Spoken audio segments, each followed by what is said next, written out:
Welcome to another episode of IOTAPoet. Today is a very special episode as we have Cookcraft with us, the founder and visionary behind Spec Weekly. Hi everyone, I'm just editing this in post and I just want to give some context that both me and Cookcraft want to remain anonymous for now. So this is essentially just an audio podcast. I have put some imagery on top of it. But yeah, the main focus is the audio. So yeah, maybe put us on in the background, just like you're listening to the radio. But yeah, do listen in. Crowcraft has some really interesting ideas and we really get into it on all things IOTA. Welcome, Cookcraft. It's great to have you with us. Why, thank you, IOTAPoet. Hey, look, you've put your name in. You put your name in your title, so it's IOTAPoet, and then in brackets you've got Jamie. Yeah. Do you care how people reference you in the community? Like, are you more inclined to be called IOTAPoet, or? I suppose Jamie's more humanizing, so happy to be called Jamie on this episode. You're a real person. Yeah, I'm not just some sort of logo who pretends he writes poetry. Hey, dude, that logo is really good, man. I remember that you were asking about, you asked me, hey, who came up with your logo? And I said, dude, this is an emoji. And you were like, oh, okay. Yeah. So who did I know. It's like, oh God, I searched it in the Apple phone. I was like, oh God, it is just an emoji. I now look like an absolute boomer. Who did your one? Who came up with your logo? Oh yeah, I'll give him a shout out just for the exposure. So it was a guy called Ice Creme, but like it's spelled CRM. Yeah, anyone listening need a logo, let me know and I'll hook you up. Shout out to Ice Creme. That's Yeah. I really like it, dude. Anyways, yeah. So before we dive too deeply, I just want to say Spec Weekly and yourself, Cookcraft, has become somewhat of a cult hero in the IOTA community. Your video, your phrases, and your love of spec has become part of, almost the lexicon of IOTA. And, you even have your own shitcoin now called shit. So, yeah. So I just want to start off by how did you get into IOTA? Yeah, so it was my ex-girlfriend, and I think that it's very important that we point out that she's an ex now. Okay, but Okay. going back to the tail end of 2017, I'm just recovering from sort of my biggest crypto trauma, which was losing everything that I had on Mount Gox, right? So I had a few Bitcoin on Mount Gox. All of that got stolen from me, and it took me a good 5 years. Right here. Yeah, dude, it took me 5 years to get over it. All right. So then I'm starting to warm up to the idea again. I'm starting to hear about Ethereum a lot. And then I'm thinking, all right, well, what's the next wave of cryptocurrency? And I'm thinking anything that's got a utility or a real world use case behind it or can be used for anything practical. So then, at the beginning of 2018, my ex-girlfriend and I had moved in together, and we've agreed to go in on some crypto. So we started researching, and I'm looking at the one that I first came across was, I think it's called Quantum. I can't remember exactly what it's called, but I think it was Quantum. And I'd read about they were able to transfer a movie file over Quantum. And I thought, yes, I'm going to buy some of this shit, right? And I bought some Quantum. I think it's Quantum. I got to go back and look at it. But then my girlfriend and I kept on doing more research and, came across things like VeChain and, a couple of others. Ethereum, obviously, I bought some Ethereum too. But then the one that really caught my attention was when she started talking about IOTA. And she said it is being designed specifically for IoT transactions. And I thought, you know what? IoT is the future. Back then, Jamie, like IoT was in the news a lot. The Internet of Things, especially in corporate, the buzzword in corporate especially just started popping up everywhere. Everyone's talking about IoT, something, yeah, this is the one. So that's, I YOLO'd into it. And if you saw my last video, yeah, I maxed out my credit card to buy that while we were buying, a handful of others where, my ex-girlfriend was buying some of those coins. So we built up a little portfolio. And, we were happy with that until I started really going off the deep end and becoming an IOTA maxi. So how did I get into it? Yeah, it was just my ex-girlfriend brought it to my attention. I did some reading and I was hooked on the ideas of, feeless transactions, the ideas of defeating or accomplishing the crypto trilemma. And I thought, yeah, they've got vision here and it's in line with IoT that I think is going to be a massive boom in 8 or 9 years. We're halfway there, man. We're almost there. Yeah. And yeah, I just went balls deep, man. I really bought into the concept and even just the culture of IOTA. Yeah. So that's my story. Well, how about yours? Why Yeah. IOTA, dude? Why not Ethereum? Why not any of the big names in crypto? What was it for you that got you interested and involved? Well, first of all, I just want to say that's quite an interesting story, quite unique that you researched it with your girlfriend. My girlfriend, she probably gets sick of me talking about crypto sometimes, hence why I set up this YouTube channel just so I could talk about it freely and everyone has to listen.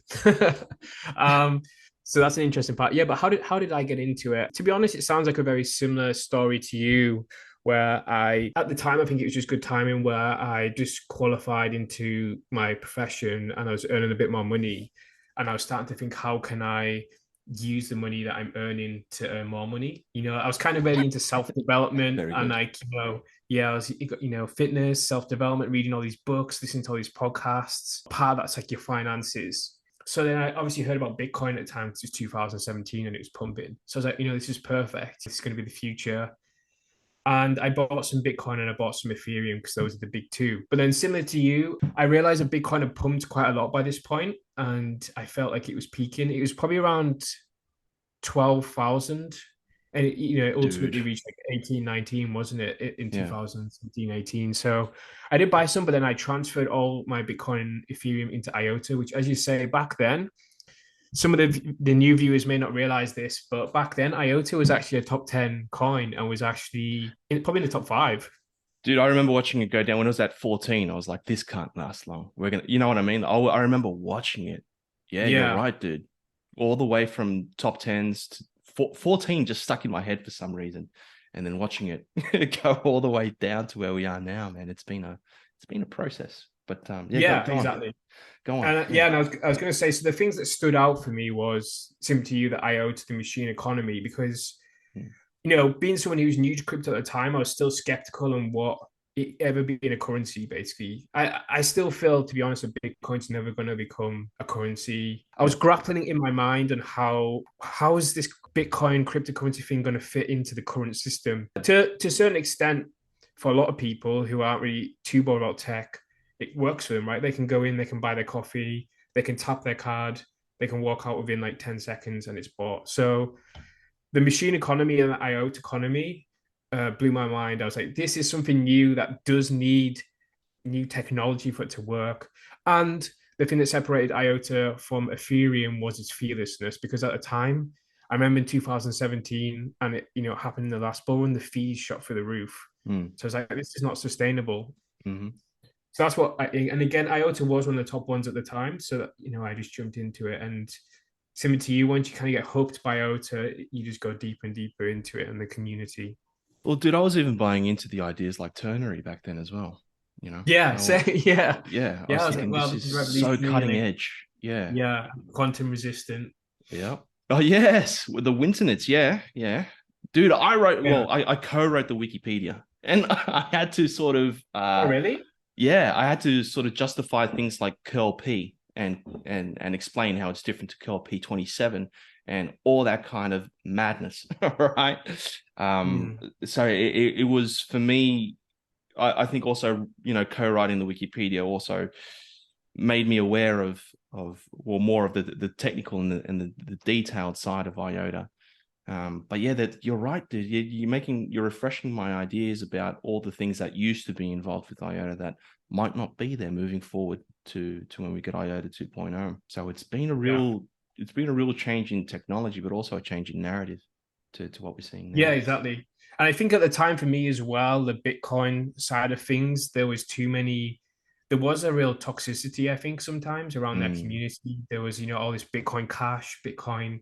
There's another one, wasn't there? There's free Bitcoins, I remember at some point, but there's like some sort of wars going on. But IOTA just seemed to be ignoring all that noise and just working on market adoption. So that really stood out for me.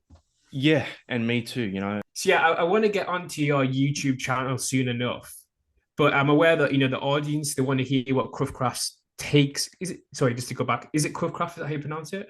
Yeah, Craft? craft. Yeah. Yeah, yeah, yeah, The idea, I used K because, I wanted to be edgy and cool, but the two words in it are cut and craft. And the way I came up with that pseudonym is when I first sort of wanted to create an online persona, it was around video editing. And I guess the process of editing is cutting up a video or slicing a video and then putting it back together, like crafting it back together. So it's like cut and craft, cut craft. So that's how I came up with the Ah. name. Oh, I thought it was some German word. No, well, I know that's even more. that kut is Dutch, and you might get Oh. demonetized if we say kut too much. But so we should probably. Okay, if there's any kids watching, I won't ask what that means. Okay. We're a family show on IOTA Poet. So I want to ask a question that's on all our minds in the IOTA community, and I'm sure they want to hear your opinion. Which token do you think will be worth more by the end of 2023? The Shimmer token or the IOTA token? I don't really think I don't have to think too much about this one. I do think it's going to be Shimmer, and as Okay. disappointing or as sort of stomach churning as that might sound, my reasoning behind that is because I'm not too sure how soon the EVM is going to make it onto IOTA's mainnet. And I see the EVM as being this, well, the Shimmer EVM as being this big sort of driver for locking up value within an ecosystem or within the Shimmer ecosystem.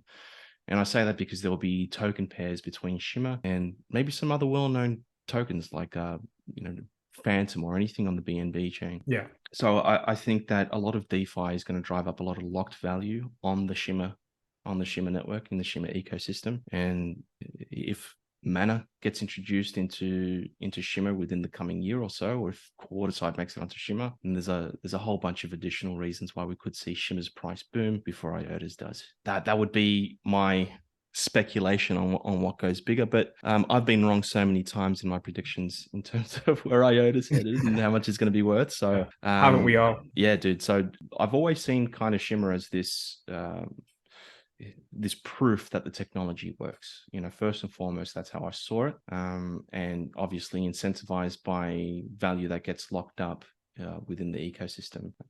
But now that I'm seeing kind of the projects that are looking to launch, the types of technology that are going to go on there first, without having a clear idea of when it's all going to end up on IOTA, then I would say, yeah, Shimmer by the end of 2023 will probably be worth more. But the nice thing about it, though, Jamie, is that if you staked your entire IOTA holdings during the period, the 90-day stake where we got our Shimmer, that amount of Shimmer that you got from your staking, if Shimmer reaches the same net worth that the same market cap that IOTA sits at, then that bag that you staked at will be worth more than your IOTA bag at the same market cap. So we're kind of protected in that sense. Like what I'm saying is, if 100,000 IOTA got you 80,000 Shimmer at the same market cap, that 80,000 Shimmer is worth more than your 100,000 IOTA. So that there's. Yeah, I mean, I think I tend to agree with you as well. I mean, it does have a bit of catching up to do on IOTA, but I don't think there's any doubting that Shimmer is likely to have more utility by the end of 2023 than IOTA, and that's just because basically a staging network, isn't it? So it's going to get everything first. And the way Mana is designed on utility. So what gives Mana value is that it enables utility on the network. So it's very interesting that you brought up, it's going to have more utility, because that's exactly how Mana is designed, and what's meant to make Mana valuable is that it enables utility in the network, bandwidth, for example. So that's what I'm saying. If they introduce Waterside with the Mana component on Shimmer by the end of the year, then yeah, there's a good chance we'll see Shimmer boom before IOTA booms. Yeah. Let's hope they do, but no pressure. I know, dude. We've only been waiting for fucking 6 years. Any year now, it'll drop, I'm sure. Yeah. But there does seem to be positive signals coming from Hans, and I haven't actually had a chance to listen to the latest Munico podcast. But has he released it? Yeah, it's dropped. So, okay. Yeah, I've got to listen to it straight away. Make sure you listen to this episode in full first, and then go on to the of course. So yeah, great. Well, dude, I was listening to Jonas's talk on the year in review where he outlined IOTA 2.0, and I didn't realize that it's much more than just the Waterside component, that it's much more than just implementing the consensus with Mana. It's about implementing a complete new ledger, as the foundation. And then the consensus obviously is what enables transactions on the ledger. And then we've got the mana component that sort of stops the consensus from being, I guess, ransacked by fake transactions. Yeah. So it's all like it's all these puzzle pieces all coming together, man. So it's going to be really interesting to see it unfold. And again, it just made me more bullish, dude. It's just a technology that doesn't feel like it already exists within the crypto space. It feels like this is novel. It's something new, man. Yeah, exactly. And that's what I love about IOTA is they're still trying to take different approaches, even though I see a lot of people now on Fudsters saying, oh, they've abandoned the machine economy, they're going to an overcrowded DeFi space. What a bunch of dickheads. Yeah, go on. Yeah, but precisely. But IOTA is still trying to take a different angle to DeFi. I feel that they do always try to take that different angle, which I think is key to make it stand out in the market. Because, there's no doubt DeFi is going to get quite congested and saturated with more and more DeFi projects coming out. So I think there is room for it in the market in the DeFi space, even at this stage. We're still early. Oh, fucking A. I was thinking about it today. All the guys that are developing these protocols now, Ethereum, IOTA, everything that's being put out there as a groundbreaking new crypto technology is being built by dudes in their 20s and their 30s, right? So it means that you've got fresh and young ideas. But what happens in 15 years from now when you've got a whole new batch of 20 and 30-year-olds coming into Web3 and developing on these established platforms? Shit's going to get wild, dude. We are very insanely early. So it's, I know it feels like we're super old. I think it's like every year in crypto is equal to like 6 human years, kind of like a dog. So I feel like we're already OGs, having been here for 4, 5+ years. 100%. As you say, we'll probably look like we're 70-year-olds in 5 years' time, just the aging process of crypto. Oh no, dude. Have you seen Dom lately, man? Looks like a zombie. I'm kidding. He's a beautiful man. Yeah, he's just floating around Switzerland with his beautiful locks. Okay, we will get onto your channel, but I've just got a few more IOTA-based questions. Let's talk about everything but my channel, man. I really don't mind. Let's talk about all the juicy shit. And maybe just because I'm a YouTube nerd, but I do want to get into your YouTube channel as well. But which IOTA dApps excite you the most? All right, the one I'm most G'd up about right now is Pipe. So I've been interacting with the guys behind Pipe, mainly Dennis. Yeah, I guess the idea of data that can't be controlled has always, controlled in the sense that nobody can determine whether or not you can download it or access it if it's your own data. You know what I mean? Recently, I think it was like a year ago, Apple all of a sudden got access to your photos. And they used child stuff that shouldn't be recorded by any stretch of the imagination as the reason why they did it. Now they have complete access to everything you've got on your phone. And just this idea of privacy starts to sort of shrink and disappear, seemingly each passing year. So when we're talking about a decentralized platform where you can upload your data to that cannot be tampered with, and it cannot be touched by any party, it cannot be taken down, erased, or copied by anyone other than who's got access to the seed that you've generated, then that for me is a fucking killer use case. Not just from the personal perspective, but let's just say you're developing an app that's in direct competition with Apple, and Apple doesn't want to allow you to put it up. You're like, okay, fuck you then. I'm going to go to Amazon. Then Amazon doesn't want to give you access to AWS. All right, well, now you've got access to something, again, completely decentralized where you can use as a data stream for your app that anybody can access, and you don't need, Amazon's permission to be able to host the server. In fact, you've got a decentralized network that allows you to do the uploading and downloading of data directly to that app. So that's complete decentralization for me. Because even now, we spin up nodes, dude. We're spinning up nodes via AWS. You know what I mean? What if AWS decides to launch their own? Yeah, they decide to launch their own crypto. What happens to all the cryptos that are on AWS that are hosting them? I think that happened to one even, Jamie, recently, where AWS said, we're not going to allow you to host any more nodes on AWS anymore. So it overcomes all those kinds of issues. This is actually something maybe a lot of the listeners as well probably haven't come across Pipe. I don't know, they're kind of in the background. That sounds pretty huge and actually really ties into the original vision and use case of IOTA. So I really like that. Again, let's expand that further. And that's what I'm saying with Pipe. It's in the spirit of crypto, where you don't have to operate within the bounds of what is established and normal practice anymore. You can have a completely decentralized file store, which that blew my mind. I was like, that's impossible when I first heard it. And then when Dennis walked me through and he said, it's a heavily modified tangle. So it's a layer 2 tangle, existing in the ether that anchors to the layer 1 seed that you generate. So the layer 1 gives you that security and gives you that access. And then all the data starts to run through this heavily modified tangle on the second layer. So you can access that information whenever you need it. It's fucking interesting shit. It goes over my brain, most of it. And I think I'm only explaining kind of half of what it actually is. But that idea excites me. It's true decentralization. Yeah, that's exciting. And is it so? It's a layer 2, but it's secured for the layer 1. Is that right? That's right. Yeah. Yeah, I mean, I personally just want to give a shout out in terms of what excites me to Soon Labs and Tangle C. So I think for me, those two are the standout ones. Dude, I don't know much about Tangle C. Enlighten me about. I know a lot about Soon Labs, but I don't know much about Tangle C. Tell me something about that gets you. Well, I think yeah, make your nipples hard as you say. Well, I think I agree there isn't too much out on it yet, and I'm just going to be honest with you here. As someone who's a non-techie, I just really like their aesthetic.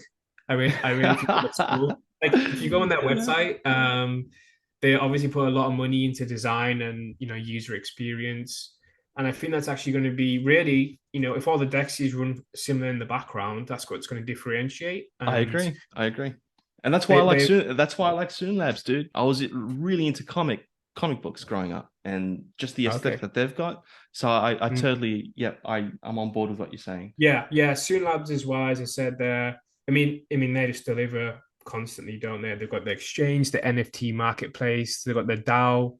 They do everything. Creation. Yeah, they pretty much do everything. I don't know how they do it. And the guys behind it are super nice guys. So yeah, I really hope they do well. My next question was actually going to be, which Dapp do you think deserves a shout out and has gone under the radar a bit and needs some more love? But it sounds to me you've already answered that with Pipe, because for me that's certainly gone under the radar.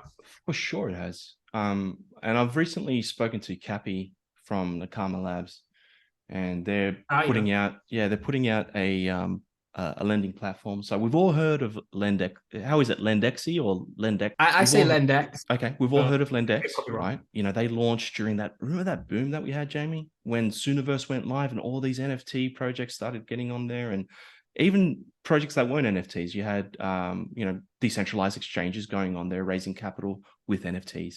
So we had this huge boom. We had money. It was still $1.33 for our IOTA. So people weren't as scared. Yeah, exactly. People weren't as scared to just start buying some NFTs and putting some money on the line. So everyone's heard of Lendexy, but what most people probably haven't heard of is deeper finance. So that's kind of like another lending platform that is going to come online very soon by a serious group of people. So if there's a project that I think is flying under the radar, it's deeper finance, and I'm going to do my bit to get them a little bit more of the spotlight. Whoever watches my show will soon enough learn about them if they don't already know about them, and hopefully they can get a piece of that pie as well when they start going live. Yeah, because is that one that Dom's involved with as well? He has some sort of stake in it. Yeah, Dom's an advisor in Nakama Labs. So I'm not sure if he's involved with deeper finance per se on a technical level or even an advisory level. I'm not sure how that whole relationship works with them. But deeper finance definitely has been developed in-house at Nakama Labs. So Nakama Labs is an interesting setup. So they've got a VC component where they will pick up interesting projects and partner with them, providing some, I think they're going to provide some backing. I think that's what's meant by a VC component. But they've also got an in-house team that actually builds the apps. So they're also going through the process of coming up with ideas and I guess product ideas and building them out in-house. So it's a really interesting model that they've got VC and in-house builders to do work. Yeah, it's definitely one to watch, and I'm just wondering how they get funded. I should have asked Cappy a little bit more on that, but they've obviously got a bit of a kitty somewhere somehow. Well, I think you've done it. My nipples are now starting to get hard hearing about this about Gunner Labs. Dude, have you heard Cappy talk? He's like a DeFi pro, man. He knows all about DeFi. No, I haven't actually. I think has he been in some of the spaces? Has he been on the Flipping Burger? Yeah. No, not yet. Should get him Oh, on. okay. I had an interview with him. I'll put that up. And he also did a talk in the year in review as well. I know it went for 4 hours. I'll summarize what he had to say as well in a video at some point. But he's very knowledgeable. And that's why what gets me interested in something is when someone can talk in detail and sounds like they know what they're talking about. That builds my confidence. Yeah, he certainly seems. I listened to the Munico podcast, and That's right. Yes. Yep. he was he's got a finance background, etc. So yep. Actually, he's been on there twice. Yeah, Jamie. Yeah, you just reminded me. Yeah, talking him up too another much. shout out for Munico. We're obviously big Munico listeners on here. Oh, dude, that is the premier content that we've got in the ecosystem. Every episode gets me hyped up on what's happening in our ecosystem, man. So Thomas is doing an amazing job there. So yeah, big shout out to Monaco. Okay, so I want to ask a more controversial question here because we don't want to just be blowing hot air at people the whole episode. Right. Which is one Dapp that you have been disappointed by? Okay, I'll tell you, Jamie, something that's disappointed me. Early on, dude. Early on, I'm talking like, what was it? I think it was March 2020. So we're talking 3 years ago almost now. There was this project that popped up out of nowhere. It was called IOTA Plus.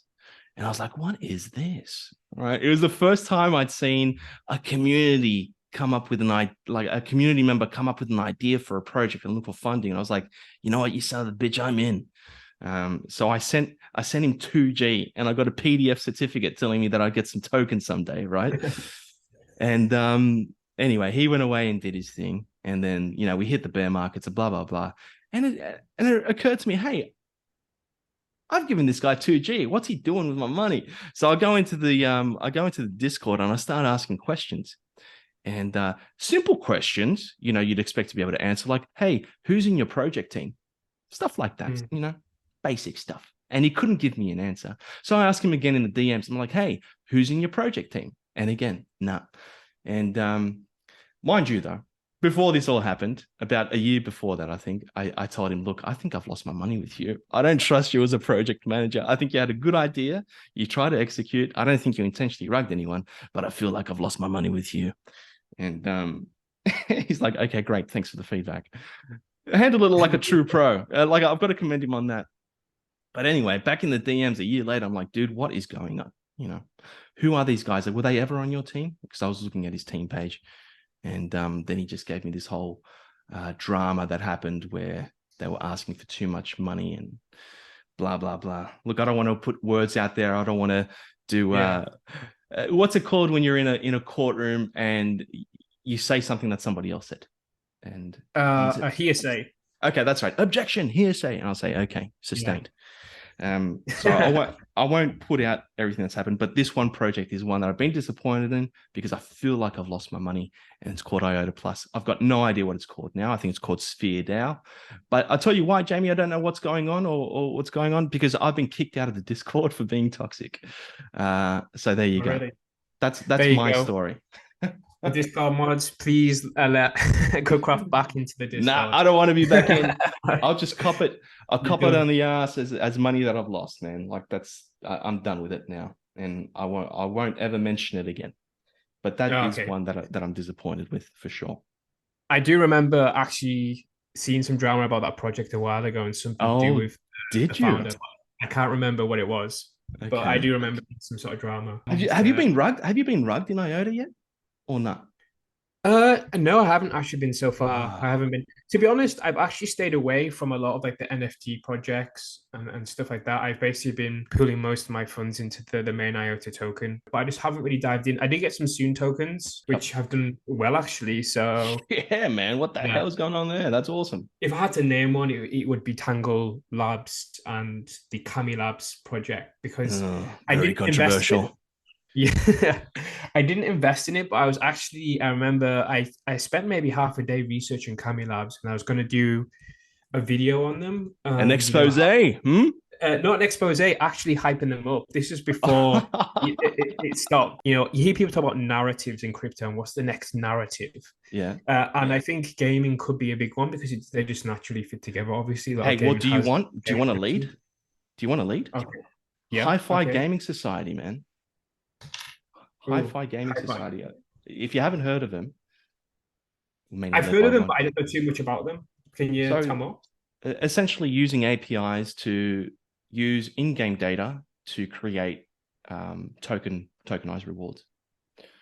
So Oh, okay. it can be an existing AAA game, for example. Let's say it's Fortnite, whatever. You get points for headshots, blah, blah, blah. Pulling that data using APIs into a situation that converts those data points into tokens or token rewards. So that's just an example, using in-game data and Okay. then creating token rewards from it. Very interesting use case, man. So I want to talk more with that crew and see what's going on there. But how they Mm. can take an established game that wasn't created for GameFi and gamify it and tokenize it. Yeah, it's very interesting. Yeah, well, if you're listening hi-fi, do get in touch. We'll be interested in getting some more information on that. Certainly sounds Yeah, very interesting.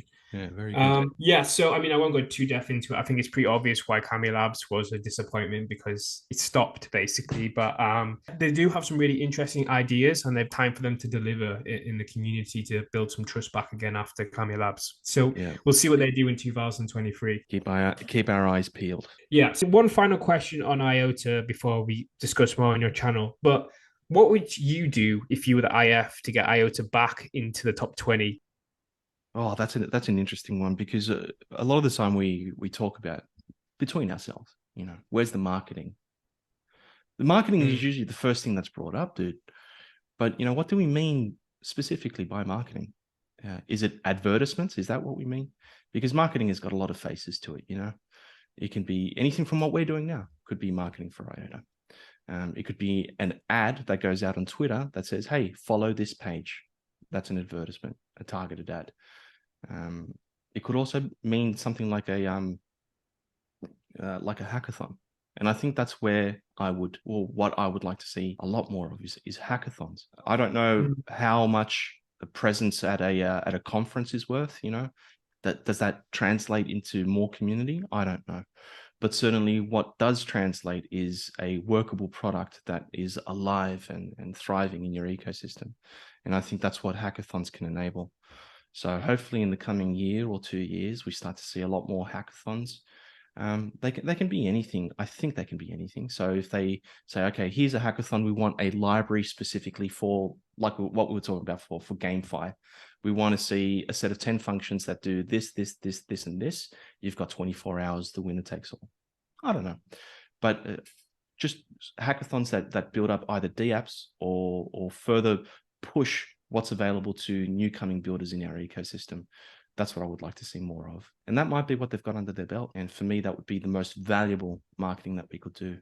So to push us back up into the top 20, yeah, you need activity and you need people Yeah. using your network. And how would I shortcut the way to getting there? It'd be by doing 1,000 hackathons and just, you know As what I mean? many Like, as possible. yeah, Yeah. just getting all these fucking quality products on there is the way that I would try to do it. But it's a tricky situation, isn't it, man? Yeah, it's tricky. I mean, I think you're really onto something there in terms of really the key to any of these, protocols, whether it's Ethereum, IOTA, Avalanche, is the developers really attracting top quality talent to the ecosystem is absolute key step. Dude, and we've got so many top quality developers here now. The thing is that there's just not enough of them. Like they're all focused on their one or two killer apps that they're working on. But because of our Mhm. community is kind of smaller than a lot of the bigger communities, like Ethereum, for example, yeah, like what we're talking about now is, let's use hackathons to bring some more attention to it. Maybe they'll see IOTA and be like, fuck, it's so easy to develop here. Why haven't we been doing this more often? Or why haven't we been focused on it before? And then it grabs their attention and they start developing on IOTA moving forward. We never know, man. Do you agree with me that with the collapse of FTX, Luna, I mean, for me, Luna and FTX, they literally had the crypto sphere in the palm of their hands. They were one of the top protocols. They had the top VC funding. They literally had everything to dominate, and then they still fell apart and failed. And this has left a huge gap where I feel there's going to be more DeFi protocols that can come in and replace it. And stuff like Shimmer and IOTA, I think, is actually a good opportunity now for more trusted protocols to come in and prove their point. Oh, for sure. For sure. Dom's been saying it that we're now well positioned with these bad actors that are kind of getting erased or have already been erased in the last year or so. It's finally putting us in a position where we can prove that we're honest players and we've got the technology to back anyone who wants to build anything. So especially within DeFi. Yeah, like, and going back to your tweet, you were so spot on, and that's what I'm saying. Like, I think we think very similarly in terms of IOTA's projection, or Shimmer now, because Shimmer's about to go live first with the EVM. Is that we've got an opportunity now, even within DeFi, to show, hey, here's some special things we can do with Shimmer because transactions are feeless. Here's the lower fees that you can charge because transactions are feeless, and you don't have to offset that cost onto your customer. So there's a lot of opportunity that we can probably start seeing in the coming year or so that is unique to our ecosystem. So it's exciting times, man. It's just a shame that the price is so damn low, dude. You know, Yeah, it I gets know. spirits down everywhere. You know, For me, the price is, and I don't know why, maybe because I've been through a few bear markets now, but the price never actually bothers me too much. The only thing that spooked me a little bit last month, and don't worry, guys, I'm still at IOTA bear, bull, not a bear. That was a Freudian slip I've ever heard one, man. Shit. The only thing was that, the funds that the IF have, basically the runway. Me But too, dude. yeah, Yeah, me too. Like when I started seeing them sell it, it became real. It's like, oh fuck, there's not unlimited funding. I yeah, realized it's yeah. not unlimited. This isn't forever. Things have got to happen real soon. But at the end of the day, the people that want IO to survive the most are Dom and his team at the IF. Absolutely. So Yep. I'm sure they're working on solutions. Yeah, as you were saying, just to circle back to your point, there's a lot of opportunity right now, and I think it is optimistic times for 2023. Yeah, fucking A. But as you were saying, man, nobody wants to win more, especially on behalf of the community, I'd say, than what I can see Dom, just in the way he communicates and the way that he talks. And they are doing things to sort of create that longevity for the foundation, setting up things like the Tangle Ecosystem Association, getting themselves over to Switzerland so they can spend more money on developers, on for-profit modules. There are things that are being done, to make sure everything gets delivered. And I know it's hard sometimes to be patient and to be forgiving, even, maybe things weren't delivered as communicated or when they were communicated. But at the same time, it's communicate these things out of bad intentions or ill intentions. It was just unforeseeable situations that pop up and crop up along the way. So yeah, man, I'm fully on board with what you're saying, dude, and I agree. Like we've still got a good runway to make it, dude. I've got it all on the line. We have to fucking make it, man. We have to make it. Hey, have you ever put yourself in a sticky? You've got a girlfriend, man. You've got a girlfriend. Does she have to vet your expenses when you go to buy some crypto? Do you have to put it past her? No, not really, to be honest. She never really. I just make my investments on the side. I think, if I was if I was putting my retirement fund in, I think she might have a few words. Yeah, But yeah, mine did. That's why I said that it's very important that we recognize that she's an ex. Mine did as well. I haven't done too many crazy things in crypto. Obviously, my outer bags are down at the moment, but that's expected. I think everyone's down, and I'm not too worried about that. Actually, I was quite lucky that I got in the last bear market. I remember buying quite a lot of IOTA at 8 cents. Even now, some of my IOTA is actually in profit still, which is quite unbelievable. Nice, But man. Yeah, you got in like right at the bottom, man. Like that's amazing timing. Do you think we've bottomed? I mean, this is not financial advice, and this is just your opinion. But what are your thoughts on the current market? I think we've all been focusing a lot on the macroeconomic situation, and in times of macro downturn, people divest from risky assets and go into things more like gold, things that hold their value while everything else is eating shit. But the most recent example that we've got of a full-on recession was the 2009, 2010 global financial crisis, where crypto didn't exist. So I think we're walking into a new scenario where we've got crypto as an alternative asset class as well as gold, for example. We've already seen money pour out of crypto, but this time around, I'll use the example of Venezuela. Actually, when they were going through hyperinflation, what did they do? They didn't buy gold. They started buying Dash. They started buying crypto, and they started using crypto to do their bartering, to act as their transfer of value between each other. Similar things you see in Argentina now. Argentina's going through some bad inflation issues. I know a handful of people that are going into crypto. So Yeah. we don't know if the rest of the world will follow suit in that regard. So have we bottomed out? It depends on how you see people reacting to the macro. If things get worse, well, let me ask you: do you think we've hit the worst of the recession, that we're bouncing back yet? I don't think the macro has hit the worst yet. I think in terms of macro, employment's still high, house prices are still reasonably high, and then usually they're lagging. So usually at the end, when they start to drop, is when we're really at the bottom. I certainly think within 2023 be a bottom at some point, maybe in the first half, but there's still a little bit more of a squeeze to go. Let's say lowest price, then, that we could go down. So have we bottomed? Probably not. We saw a nice little bounce back for some reason. Hey, dude, this last week we saw Shimmer and IOTA bounce back for some unknown reason, man. Yeah, here's my guesstimate, and I want to hear your guesstimate of. I mean, we don't need to give exact figures. I'll give a range. I think IOTA's bottom this cycle, and again, I stress it's a guesstimate, is between 10 cent to 15 cent. I think it'll settle around there somewhere. Yeah, I agree. I've said it as well in spec, between maybe 10 to 12 cent. Yeah, around there. Maybe it'll briefly drop below 10, but again, I've never really seen it go below that for long. And I think there's a lot of people waiting for that. It's a psychological figure, isn't it? So, but I'm not a trader. I'm not. I just DCA, and I'm a very boring investor. I was going to say you are very sensible. You haven't opened up a credit line for crypto. I don't think you're doing it right yet. But you've kind of risen very sharply within the community to be a cult-like figure. And you've even now got your own show called Flipping Burgers, which I know there's other people on the show, but you're one of the sort of lead presenters. So I'm just wondering, what's your motivation behind setting up your channel? It was when Chris Mueller stopped doing IOTA Weekly. I was always like a content creator, and dude, I was going through a funk, I wasn't creating anything for a while. I'd stopped doing my MMA edits, and then I saw that Chris left, and I thought I always wanted to do a YouTube channel, and they say you should create something around something you're actually passionate about and that you actually like. And I couldn't think of anything other than IOTA. It's that's what my life became, dude. Like, it was just being on spec, talking to the guys there pretty much every single day.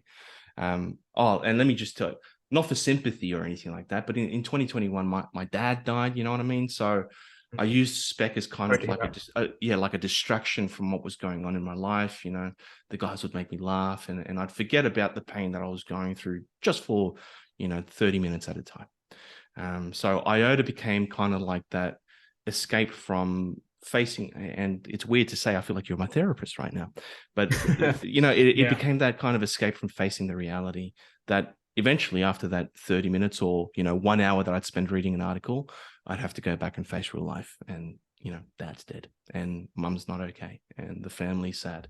So for me, it became that necessity, that that thing that distracted me from the pains of real life that I was going through. And accumulating knowledge throughout that time, and a presence within the Discord. And then just when Chris finally decided to stop doing what he did, because actually I've got to ask you as well, how hard it is, how much time editing takes, man. Just to step in and create something and start creating again. And I found it fulfilling from the very first episode, when I got nice feedback from everyone and they thought it was funny. I was like, damn, okay, well, I'll keep on going.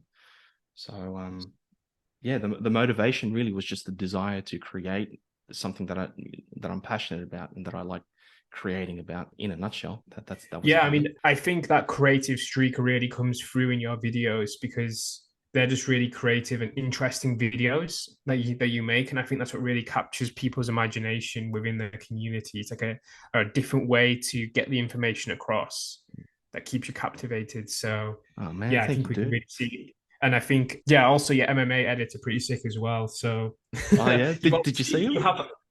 Well, I think you shared them once. I think I've seen them on your Twitter or something like that. So you've obviously got a talent for it. So great to have you as part of the community. Well, I gave you praise as well, because your writing, the way that you write on scripted videos, is aspirational. Yeah. And I think surrounding yourself or exposing yourself to content that is better than yours makes you better. And that's the way I see you. It's like, fuck, I've got to like rise to this level of being able to explain things and express my ideas in. So yeah, right back at you, man. Kudos for being in this community. I'm stoked that you're here. You know, I'm stoked that you're bullish and positive on IOTA, because someone with your talents, if they decided to go against IOTA, fuck me dead, man. Like that, there'd be some stiff, a stiff counterbalance there. Yeah. Yeah, well, thanks. Yeah, and I think that's the thing I love about the IOTA community is the vast majority of people are supportive of each other, and you know we're just in this because we all want to see IOTA succeed, and we're all Yep. passionate about IOTA. And some of us like creating content, some of us are software engineers, developers, some of us are business accountants. We're all pulling our skills together because we believe in the vision. You know, it's all about the friends you make along the way, as to say. Oh, fucking A, man. I'm desperate to meet people in the community. I met a guy in Sydney, my brother Ryan. So we've caught up quite a few times for dinners. We met in Spec. Oh, nice. Yeah, so before I left, we had some farewell drinks. And yeah, it's just really something when you can meet someone who's in the same boat as you are, shares maybe the same interests and the same anxieties as well, dude. You know, we're not in the clear yet. You know, we've still got to have this community and ecosystem build up before we can say it's a real done and dusted success. So there's still some work to do. 100%. Let's hope we pull through, and I'm sure we will. And as I mentioned, this flipping burgers, it seems like to me like a really interesting opportunity to expand IOTA, because it seems like you have guests from other ecosystems as well. Was it, what do you call them? BitBoy was on there, and I've seen some other decent sized projects on there as well. How did that come about? Yeah, the idea for flipping burgers was to go chain agnostic. So it's a complete dissociation with IOTA and Shimmer.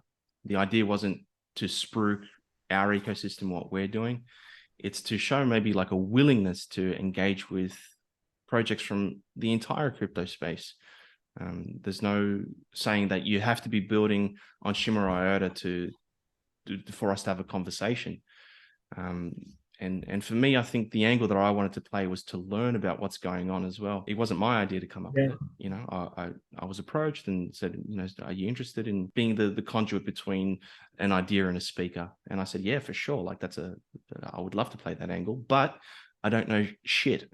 So I had to make it really clear that I'm not an expert in anything that we're going to talk about. You know, I am lagging.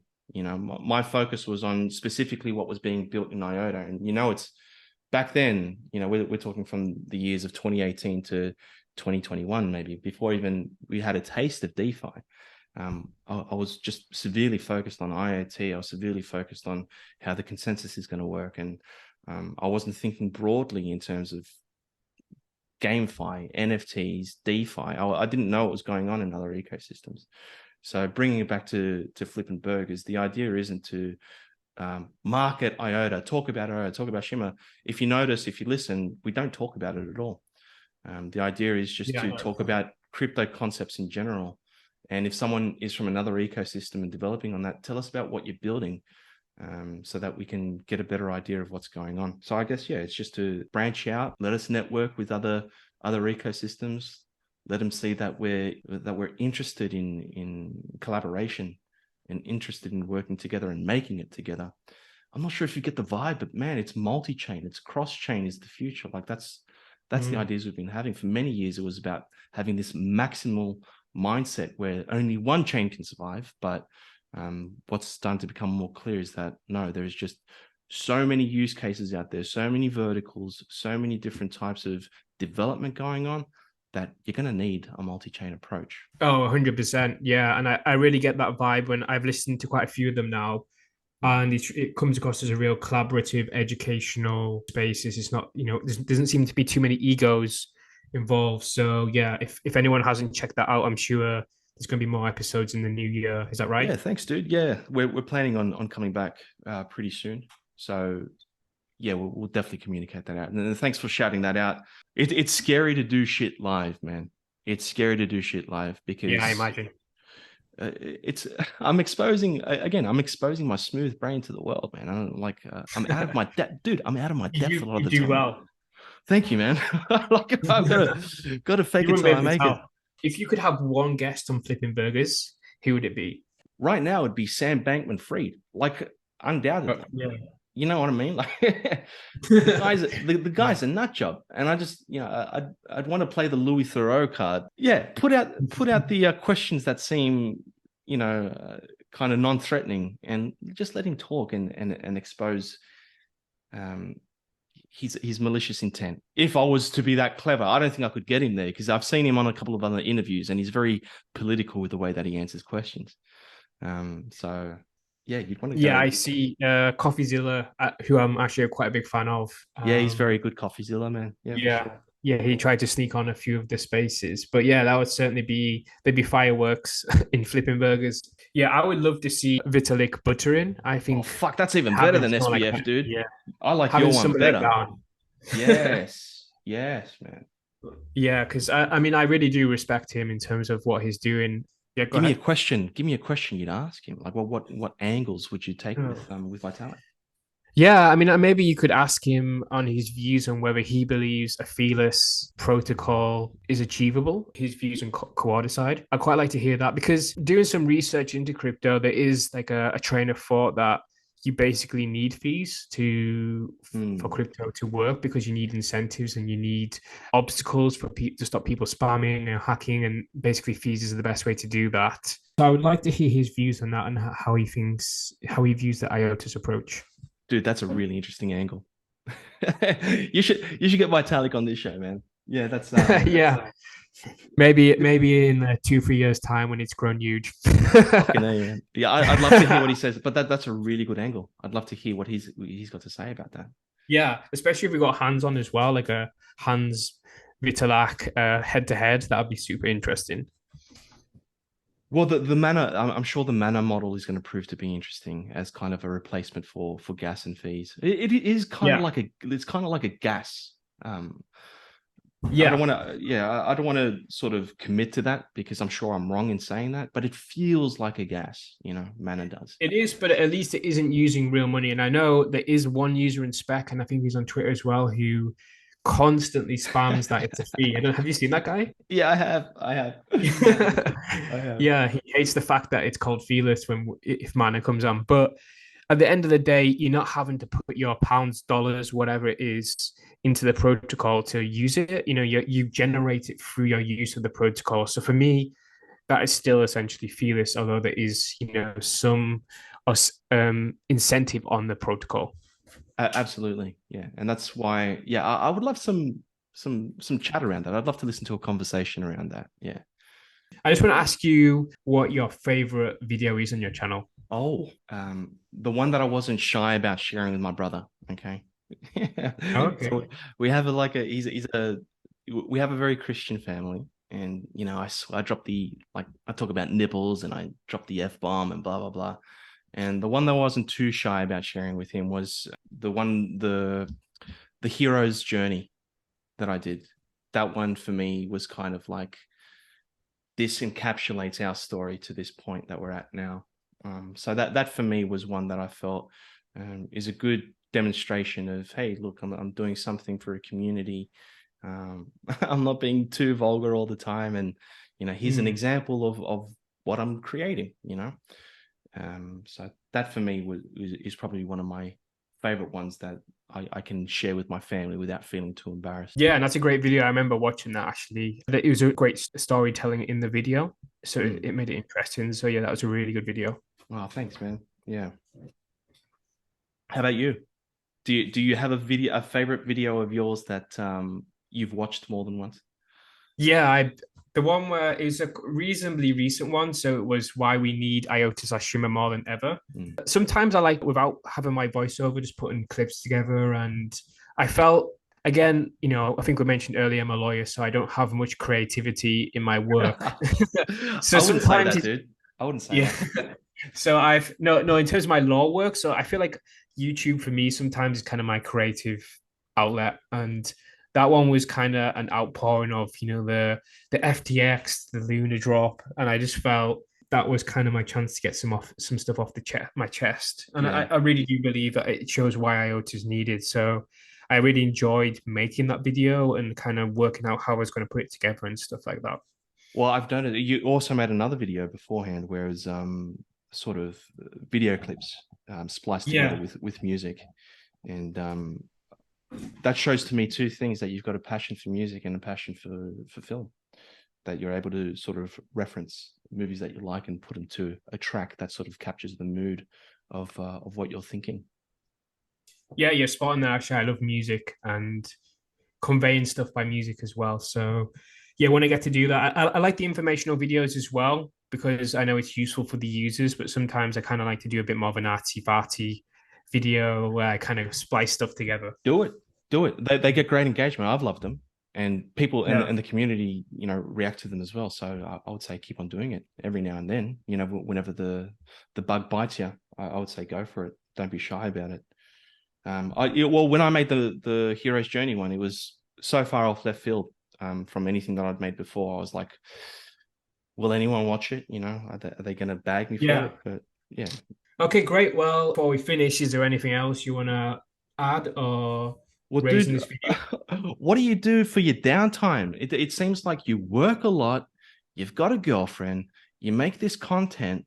Well, yeah, I think that's a really good question. And maybe you went through a similar process where when it first started, I dived into the YouTube, I was creating loads of videos, and it's just working out, getting the balance, I think, in your life and where YouTube and content creation and IOTA fits into it, basically. And I still don't know if I've got that down yet, but I've got a lot of traveling to do next year, basically. I'm going to try and do some big trips. So we'll All have to right. see how I make that work around my YouTube channel. But All right. for me at the moment, I think I try to do one every 2 weeks, basically. I am going to try and do it once a week if I can work out my schedule. But I think at the moment, realistically, it's going to be one every 2 weeks.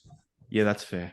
That's fair. And even that's a good cadence, once every 2 weeks, once a Yeah, week. I know I need to beef it up because you listen to all these YouTubers, like, you need to do regularly once a week to really grow your audience. So I know I need to try and fit that in somehow, but I just need to sit down and work it out. Yeah, for sure. Well, the quality's there, man. The quality's there with what you do. So, I would love Well, to see exactly. Yeah. I would love to Yeah. see it more than twice a week, Yeah. more than once every 2 weeks. For sure, man. And look, if you're going to travel, hold on, next year, 2024, or this year, 2023? Oh, this year, yeah. Well, you let me know if you make it through Southeast Asia, man. I'm going to be jumping islands, jumping countries, and maybe we can tee something up. Yeah, definitely. Yeah, I probably will go to Asia at some point. I'll be going to, well, the aim is maybe Japan, but Oh, potentially nice. Singapore. Keep me posted about Japan. Yeah, keep me posted about Japan. Yeah, That's on my cards for this year as well. So let me know when you get an idea. yeah, I'll keep you posted. But just before we go, what can we look forward to next?